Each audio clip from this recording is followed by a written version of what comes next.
Kawan, kalau Anda pergi ke Harvard Medical School, di sebuah museum, The Warren Anatomical Museum, Anda akan menemukan sebuah otak dengan lubang di tengah sini. Kenapa itu menjadi sangat penting di dunia kedokteran? Tengkorak orang yang berlubang di sini di bagian atas kepalanya ini, ternyata itu adalah tengkorak dari Phineas Gage yang tahun 1848 dia mengalami sebuah kecelakaan tragis tapi menjadi terobosan baru di dunia kedokteran. Jadi ceritanya pada tahun 1848 itu Phineas Gage ini mandor yang bangun jalan kereta api. Nah, kemudian dia pegang besi panjang sekitar 2 meter, dia ngaduk-ngaduk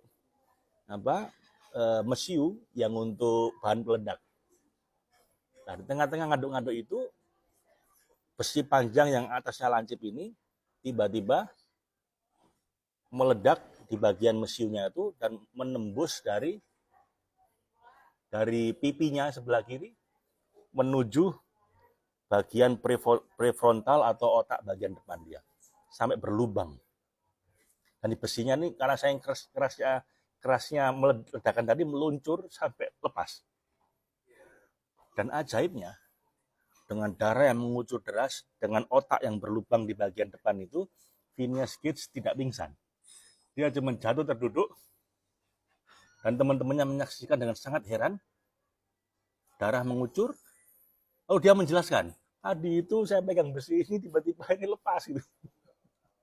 Anda bisa bayangin Bapak Ibu, ini menembus matanya, menembus otaknya, tapi orangnya masih sadar dan menjelaskan apa terjadi pada dia. Dan tidak ada tanda-tanda dia sedang kesakitan. Lalu dia dibawa ke hotel untuk diperiksa oleh dokter.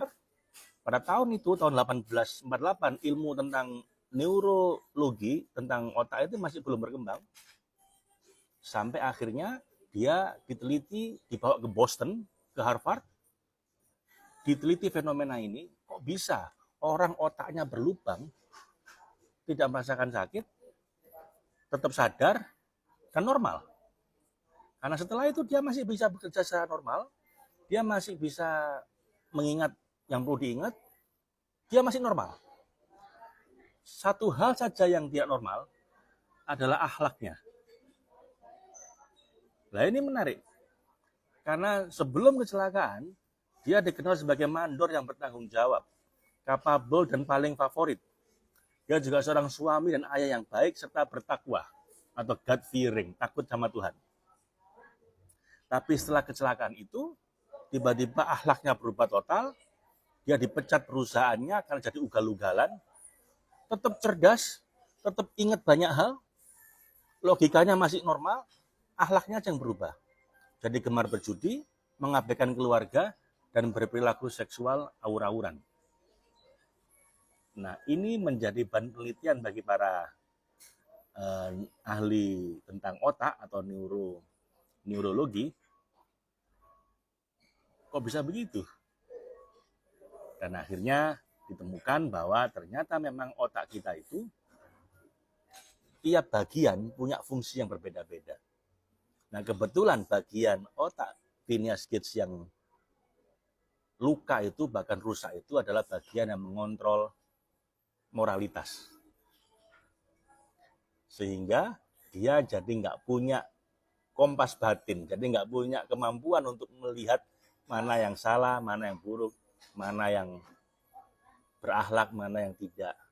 Karena dia tidak punya kemampuan untuk itu, karena otak bagian itu rusak.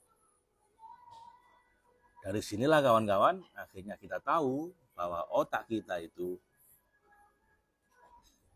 satu organ ini bisa memiliki fungsi yang sangat jauh berbeda-beda. Dan kasus ini akhirnya diabadikan di Harvard Medical School. Otaknya Phineas Gage itu diletakkan di museum itu. So kawan-kawan, mari kita jaga kesehatan otak kita agar kita tetap berfungsi sebagai manusia yang berakhlak. Menjadi manusia yang bisa optimal Dan untuk itu, kita akan bahas ini secara reguler dalam program Brain Hacking ini. Sampai ketemu lagi dengan saya Ahmad Faiz Zainuddin dalam program Brain Hacking. Terima kasih.